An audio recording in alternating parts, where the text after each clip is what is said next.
Continuando con esta segunda parte de la disertación que nos convoca, las llamadas excepciones a la competencia territorial del juez penal y otras competencias dirigidas a mis alumnos de la asignatura Derecho Procesal Penal de la Universidad Central de Venezuela y al público en general, quien les habla el profesor Ángel Serpa Aponte. Estamos transmitiendo esto en marzo de 2022, disertaciones estas que pueden encontrar en mi canal YouTube, Ángel Serpa Aponte, a los efectos de quien quiera suscribirse al mismo y encontrar la respuesta, bien sea universitaria o en el ejercicio de la profesión, o saber mi criterio con respecto a determinados aspectos del ámbito penal, procesal penal, penal constitucional, en el caso venezolano.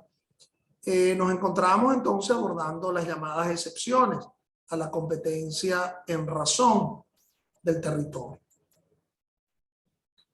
Recordemos pues un poco para ubicarnos en el contexto donde nos encontramos. Ese juez puede ser competente en razón de la materia, del territorio, de la función, de la conexión.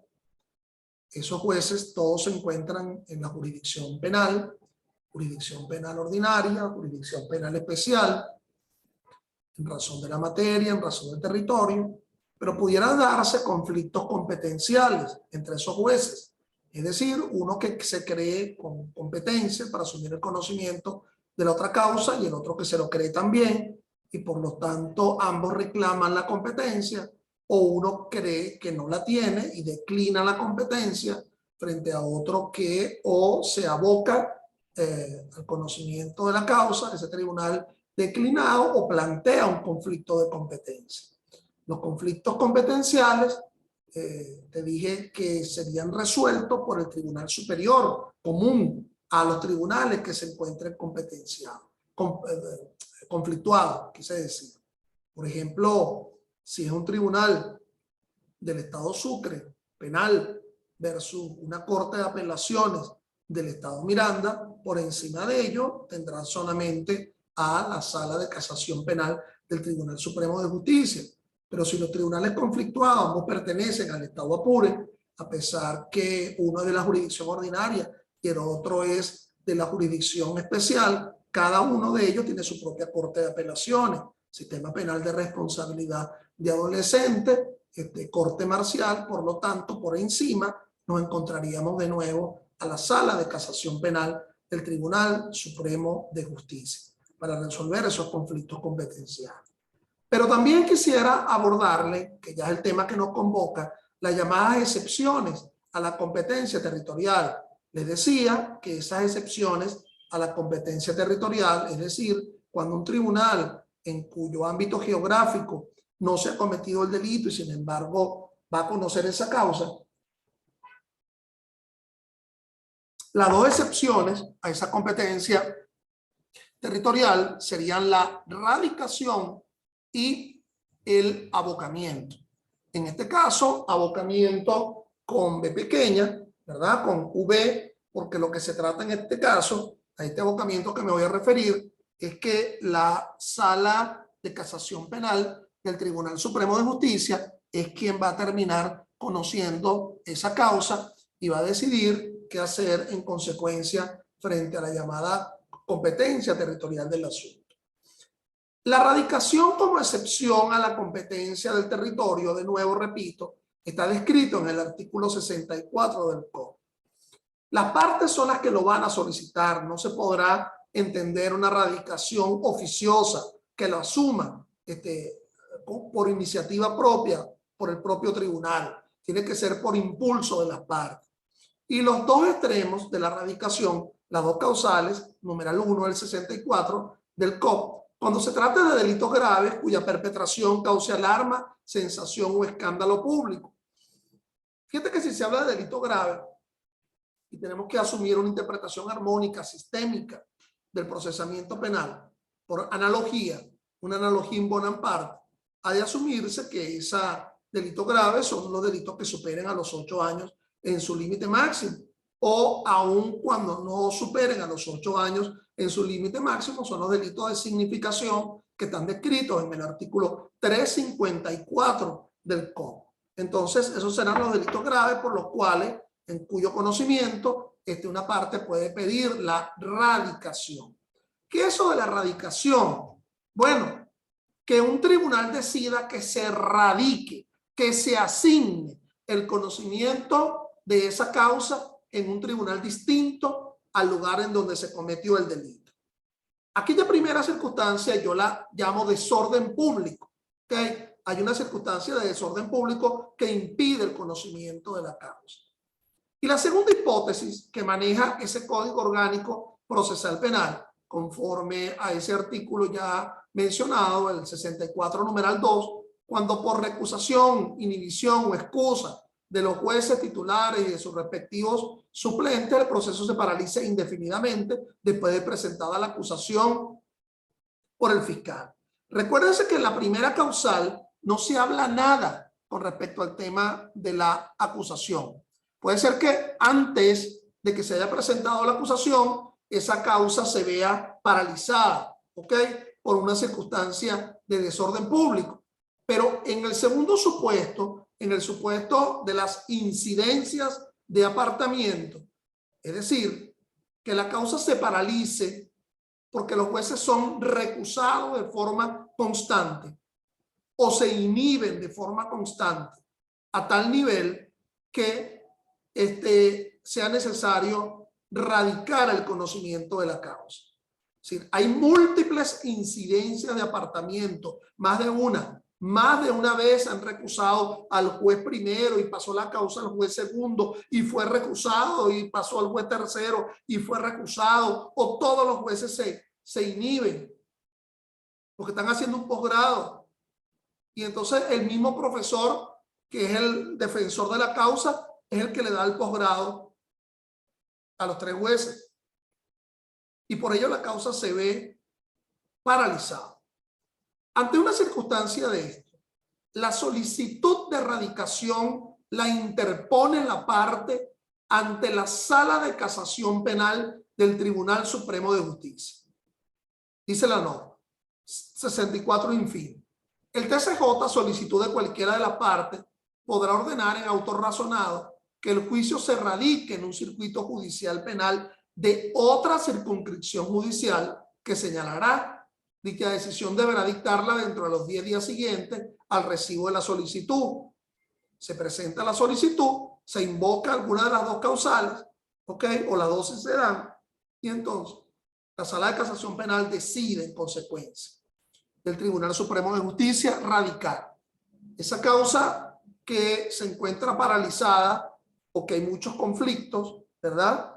En el estado Miranda, entonces la radica en el estado Carabobo o en el área metropolitana y lo radica en el estado Aragua. No necesariamente, bueno, aunque no necesariamente limitando, ¿ok? Entonces, o de Vargas en el estado, en el área metropolitana de Caracas en los 10 días siguientes. Ok, yo creo que eso es fácil de entender, las causales por las cuales se da.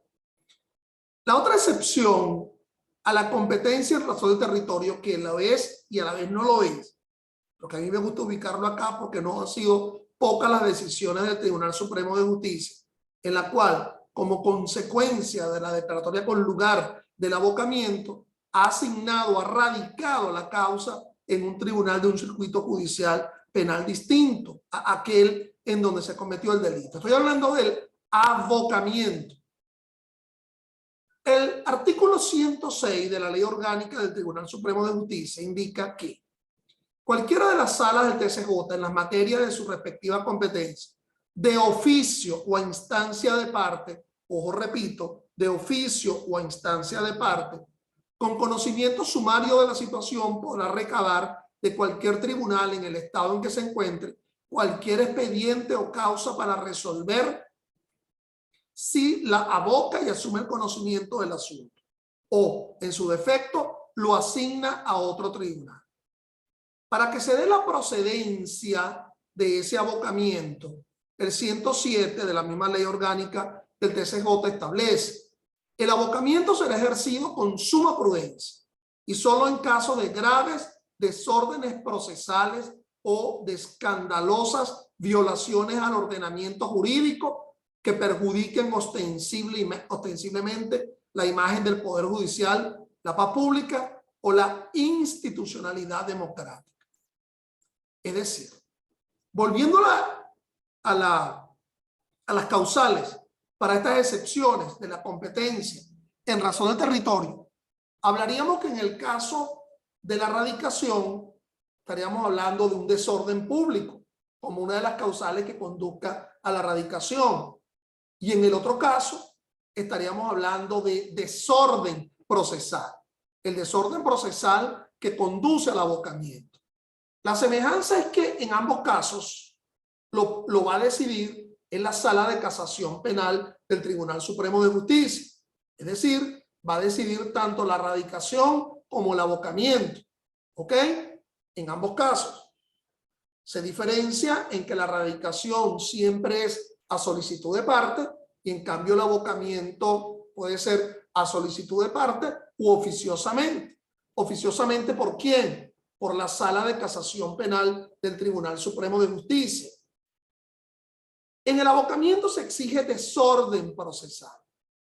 Si ustedes me preguntan qué puede ser desorden procesal, bueno, hay tantas hipótesis que pudiéramos hablar de un desorden procesal.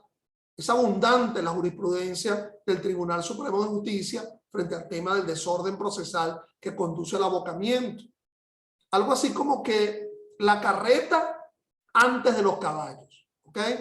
Bueno, qué sé yo, un tribunal de juicio que realice la audiencia de presentación, un tribunal de ejecución que decida un recurso de apelación, qué sé yo, un tribunal de control que decida admitir una acusación privada, siendo que el 351 y siguiente le indica que eso le corresponde es al tribunal de juicio.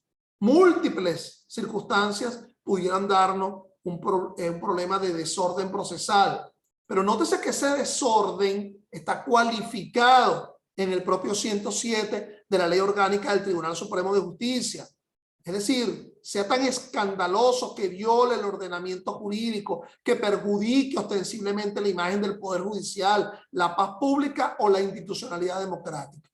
Es decir, hay un contenido axiológico, hay un contenido valorativo para que la Sala de Casación Penal asuma también el conocimiento por vía de abocamiento. Por cierto, qué bueno hablar también de la Sala Constitucional. La Sala Constitucional también podría asumir el abocamiento, siempre que ese desorden procesal se dé en un procedimiento constitucional. Yo creo que tú serías capaz de decirme, alumno mío de Derecho Procesal Penal, cuáles serían esos procedimientos constitucionales por la cual una sala constitucional se aboque. Podría ser un procedimiento en materia de amparo, podría ser un procedimiento en materia de control difuso de la constitucionalidad, sería un procedimiento en el ámbito, bueno, fundamentalmente de ello, amparo y control difuso, porque sabe que ese control concentrado lo asumiría la Sala Constitucional. Procedimiento, nos dice el 108 de la Ley Orgánica del Tribunal Supremo de Justicia. La Sala examinará las condiciones de admisibilidad del abocamiento en cuanto a que el asunto curse ante algún tribunal de la República, independientemente de su jerarquía y especialidad o de la etapa o fase procesal en que se encuentre, así como que las irregularidades que se aleguen hayan sido oportunamente reclamadas. Fíjense que puede darse ese abocamiento en cualquier fase. En una fase recursiva, en una fase preparatoria, en una fase intermedia. No es como cuando en la radicación se exigía que sea exclusivamente la segunda causal cuando el fiscal haya presentado la acusación. Ni es cuando se habla, por ejemplo, de que sea un delito grave. Podría ser cualquier delito en el ámbito penal que conduzca ese abocamiento. Profesor, ¿y por qué lo coloca como excepciones a la competencia en razón del territorio? Bueno, porque, repito, no pocas veces el Tribunal Supremo, la Sala de Casación Penal, resolviendo un abocamiento, ha decidido que se asigne el conocimiento de la causa a un tribunal hasta de un circuito o de una extensión judicial distinta a aquella que donde se haya cometido el delito. Bueno, dicho esto, vamos a pasar ahora a abordar la llamada competencia en razón de la persona. Recuerden, competencia en razón de la materia, competencia en razón del territorio, competencia rationae personae. La primera sería rationae materiae, como se decía en el viejo derecho romano, en razón de la materia. Rationae territoriae, como se decía en el viejo derecho romano, en la competencia en razón del territorio. Ahora es rationae personae. Lo que hay que decir acá es que la jurisdicción penal se divide en jurisdicción penal ordinaria y jurisdicción penal especial, como ya se lo he dicho en otras oportunidades. ¿Qué es lo que distingue una u otra? La existencia de un, lea mis labios, con F, fuero procesal. ¿Qué es el fuero procesal? Veamos la ley. El 55 del COP nos indica: la jurisdicción penal es ordinaria o especial, en los términos establecidos en la Constitución de la República Bolivariana de Venezuela y las leyes. ¿Eso qué hace distinguir entre la jurisdicción penal ordinaria y la jurisdicción penal especial? Repito, es la existencia de un fuero. ¿Qué es el fuero procesal? ¿Qué es la justicia con F? Foral. ¿Ok? El fuero es una prerrogativa de enjuiciamiento diferenciado. Si el procesado tiene un fuero procesal en razón de su persona, va a ser enjuiciado en la jurisdicción penal, pero en la jurisdicción penal especial. Si no tiene fuero, entonces va a ser enjuiciado por la jurisdicción ordinaria. Entonces, fíjense, fuero procesal, una prerrogativa de enjuiciamiento diferenciado. No es impunidad, sino que el procesado por delito será enjuiciado por tribunales no ordinarios. Esa palabra fuero viene del latino forum, que puede traducirse como foro. Según el diccionario de la Real Academia Española, el fuero puede ser una jurisdicción, la potestad de aplicación de normas legales en casos concretos. También se llama fuero el estatuto jurídico, que se aplica en una localidad en específico. En España se habla de la llamada justicia foral. La última vez que reformaron el código, la ley de enjuiciamiento criminal española, es para permitir que los miembros de la familia real, la monarquía, también pudieran ser enjuiciadas aún su fuero por los tribunales penales. En Venezuela, mis estimados, esa jurisdicción penal especial, aquella que pasa por la idea de la existencia del fuero, a mi entender, hay 4 ejemplos. Uno es la jurisdicción de violencia de género. 2, el sistema penal de responsabilidad del adolescente. 3, la jurisdicción militar. 4, el enjuiciamiento de altos funcionarios públicos. Vamos a ver cómo normativamente se regula esta jurisdicción penal especial. Vamos a ver la primera, la de violencia de género. Establece la ley orgánica sobre el derecho de la mujer a una vida libre de violencia. Por cierto, publicada semanas, la vigente, después del Código Orgánico Procesal Penal. Por ahí se dice que ley orgánica está por encima de ley especial. Pero si aquí ambas son orgánicas, Código Orgánico Procesal Penal y ley orgánica sobre el derecho de la mujer a una vida libre de violencia, también se dice que ley posterior sustituye a ley anterior cuando existan problemas de antinomia, cuando el mismo supuesto de hecho está siendo regulado por diferentes consecuencias jurídicas con efectos distintivos. Entonces, nos dice el artículo, déjame arreglar algo acá, 2 segundos. Decía yo que la ley orgánica sobre el derecho de la mujer a una vida libre de violencia es una ley compleja. No porque sea difícil, ¿ok? Sino porque es una ley que regula aspectos sustantivos y regula aspectos adjetivos. Aspectos sustantivos, los delitos de violencia de género, y aspectos adjetivos, los actos procesales que regulan el procesamiento especial de esos delitos de violencia de género. Fíjense lo que habla el artículo 10 de esa ley. Supremacía de esta ley, así lo denomina. Las disposiciones de esta ley serán de aplicación preferentes por ser por ley orgánica. Está como queriendo decir, mira mi adjetivo, soy de carácter orgánico, el código también lo es, pero en el enjuiciamiento de delitos ubicables acá, yo soy preferente a otras normas. Luego continúa en el artículo 11, precisamente lo denomina fuero. En todos los delitos previstos en esta ley, no se reconocerá fuero especial, salvo los expresamente contenidos en la Constitución y en las leyes de la República. ¿Qué quiere decir? Bueno, que existan otros fueros. ¿Cuáles? Bueno, el de la jurisdicción militar, el de alto funcionario público o el del sistema penal de responsabilidad del adolescente. Oye, cometió un delito establecido en la ley de violencia de género. Sí, pero lo cometió un adolescente.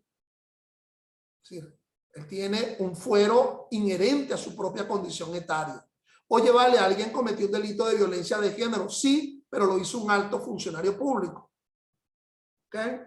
Entonces, salvo esos fueros que son establecidos en la Constitución, y fíjate que perfectamente el de violencia de género no está establecido en una norma específica en la Constitución. Eso de indubio pro femine o indubio pro femina. Por cierto, mañana es el Día de la Mujer. A mis alumnas y a quienes escuchan acá, felicitaciones a todas las damas. Pero vuelvo al tema. Eso no importa que no esté establecido de forma expresa el indubio pro femini o pro femina, porque lo establece el artículo 22 de la Constitución. El principio de consagración de derechos fundamentales independientemente de su positivización.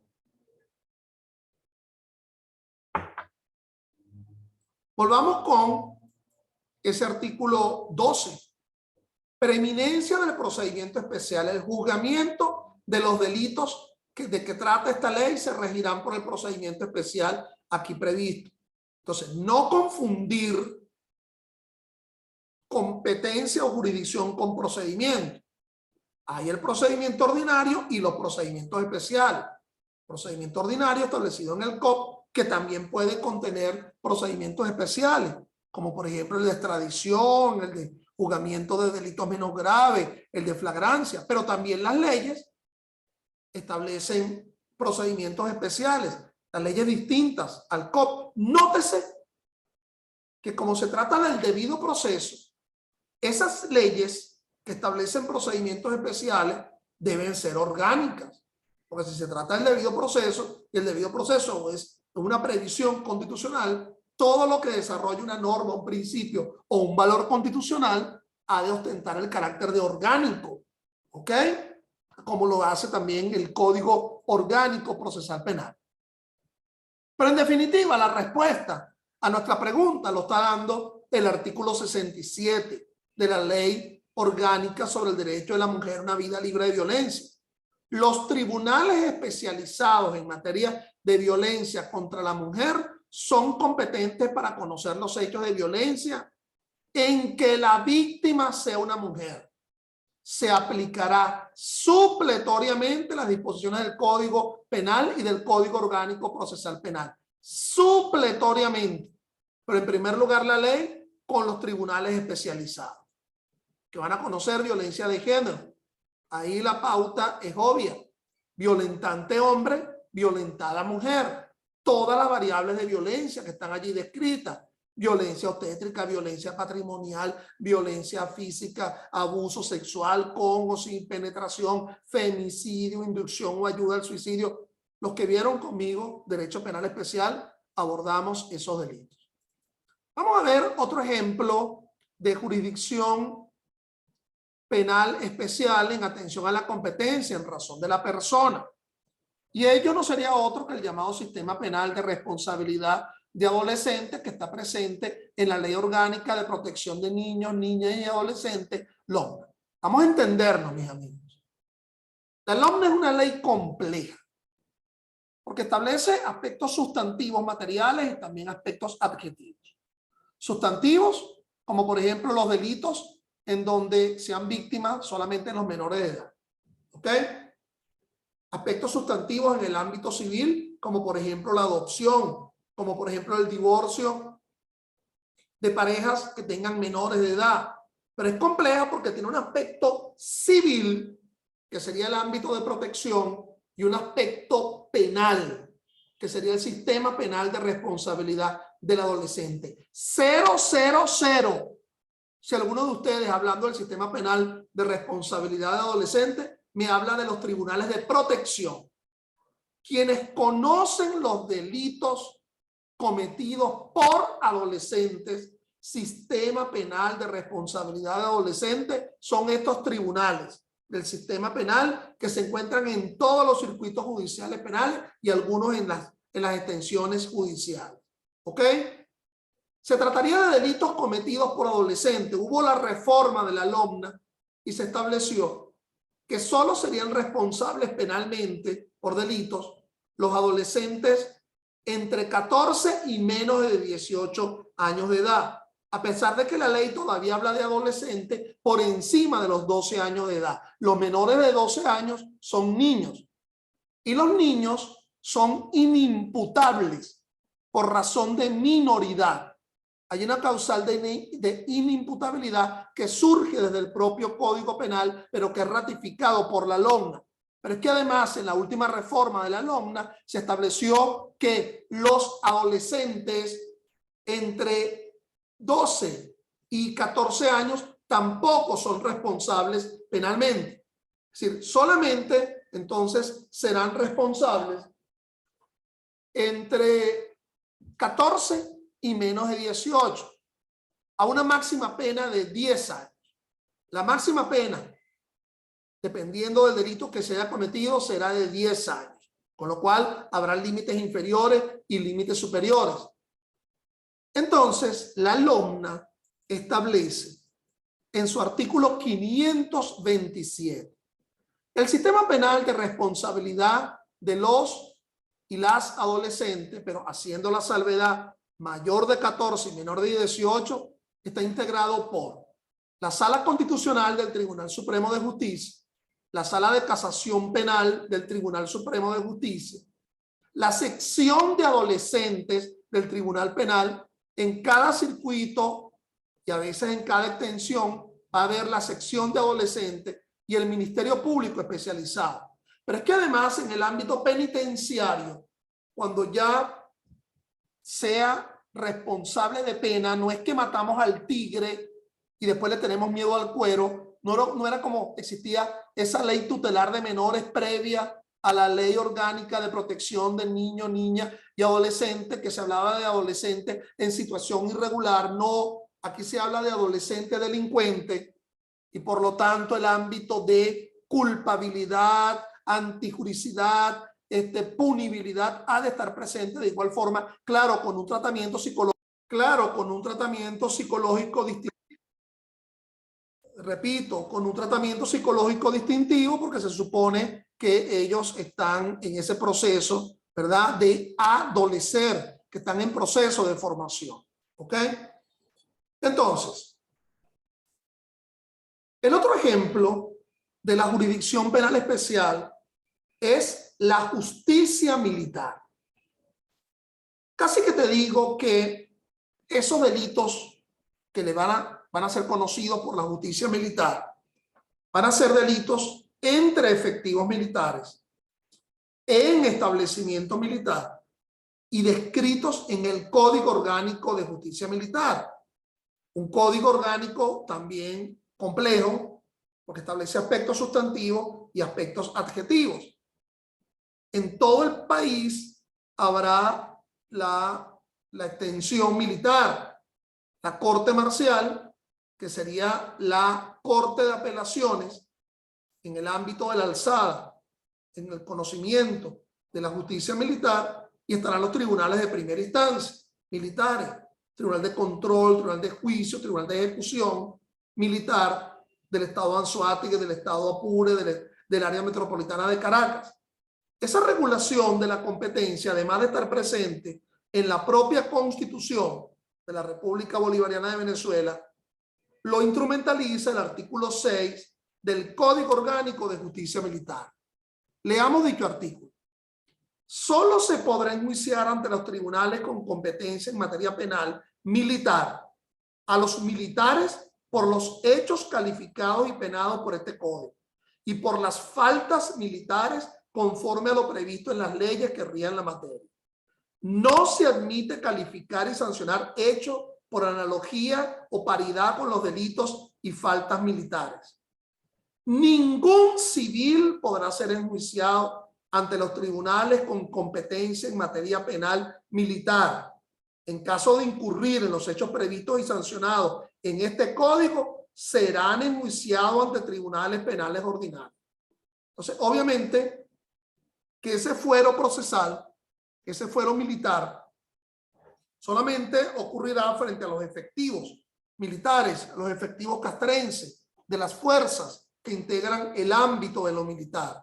Por cierto, norma que ratifica también la última reforma del Código Orgánico Tribunal Penal, la reforma de septiembre del Código Orgánico Procesal Penal, perdón.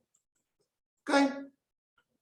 Y el último ejemplo de la competencia en razón de la persona, de la competencia penal especial, es el enjuiciamiento de los altos funcionarios públicos. Ojo, ese fuero lo tienen mientras sean altos funcionarios públicos. Lo mismo que te puedo decir que el fuero lo tiene el militar mientras sea militar. Lo mismo que te puedo decir que el fuero del adolescente para ser enjuiciado por la extensión del sistema penal de responsabilidad es al momento de cometer el delito. Cometió el delito teniendo 17 años, 11 meses, 29 días. Pero cuando lo aprendieron, ya era mayor de edad, 18 años. Bueno, no importa, porque cuando cometió el delito había esa circunstancia etaria, ese fuero, que lo sigue manteniendo aun cuando ya sea adulto, porque allí pasa por el momento que cometió el delito. Si al final es condenado, no podrá ser recluido en el ámbito de los adolescentes, porque ya etariamente no lo es. Ya sería en el ámbito de los adultos, porque esa condición etaria estaría presente ya cuando deba purgar la pena. Aquí ahora se trata en el alto funcionario público que el fuero lo protege actualmente. A lo mejor cometió el delito no siendo alto funcionario público, pero ahora sí lo es. Bien sea por un cargo de elección popular o bien sea designado. ¿Quiénes son esos altos funcionarios públicos? Nos lo está diciendo el artículo 266. ¿Y a quién le corresponde el enjuiciamiento? A la sala plena del Tribunal Supremo de Justicia. El 266 de la Constitución nos indica, numeral segundo, le corresponde a esa sala plena declarar si hay o no mérito para el enjuiciamiento del presidente de la República o quien haga sus veces, y en caso afirmativo, continuar conociendo de la causa previa autorización de la Asamblea Nacional hasta sentencia definitiva. ¿Okay? Hasta sentencia definitiva, a pesar de que se haya apartado del conocimiento de la causa, porque le nombraron a un sustituto, hasta sentencia definitiva.